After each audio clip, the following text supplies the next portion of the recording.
The Christian Standard Bible by Holman Bible Publishers. Genesis chapter 45. Joseph could no longer keep his composure in front of all of his attendants. So he called out, "Send everyone away from me." No one was with him when he revealed his identity to his brothers.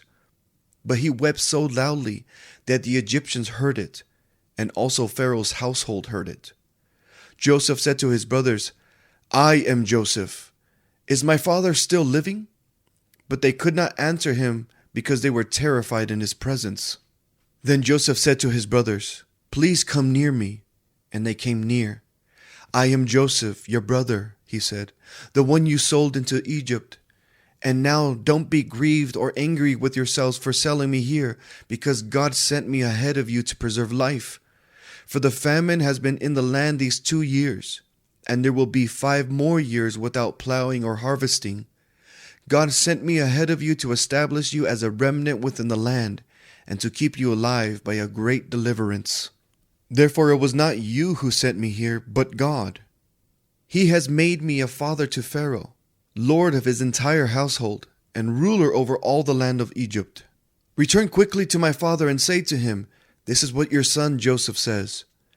God has made me lord of all Egypt. Come down to me without delay. You can settle in the land of Goshen and be near me. You, your children, and your grandchildren, your flocks, your herds, and all you have. There I will sustain you, for there will be 5 more years of famine. Otherwise you, your household, and everything you have will become destitute. Look, your eyes and the eyes of my brother Benjamin can see that I am the one speaking to you. Tell my father about all my glory in Egypt and about all you have seen, and bring my father here quickly."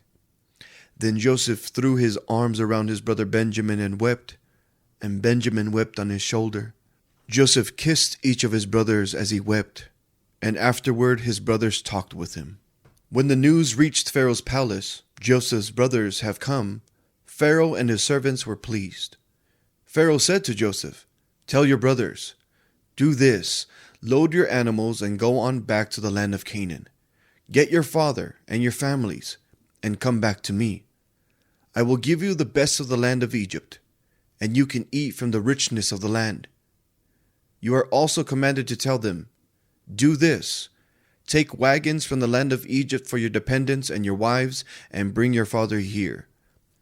Do not be concerned about your belongings, for the best of all the land of Egypt is yours." The sons of Israel did this. Joseph gave them wagons as Pharaoh had commanded, and he gave them provisions for their journey. He gave each of the brothers changes of clothes, but he gave Benjamin 300 pieces of silver and 5 changes of clothes.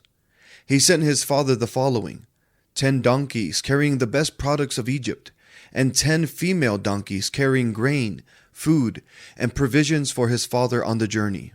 So Joseph sent his brothers on their way, and as they were leaving he said to them, "Don't argue on the way."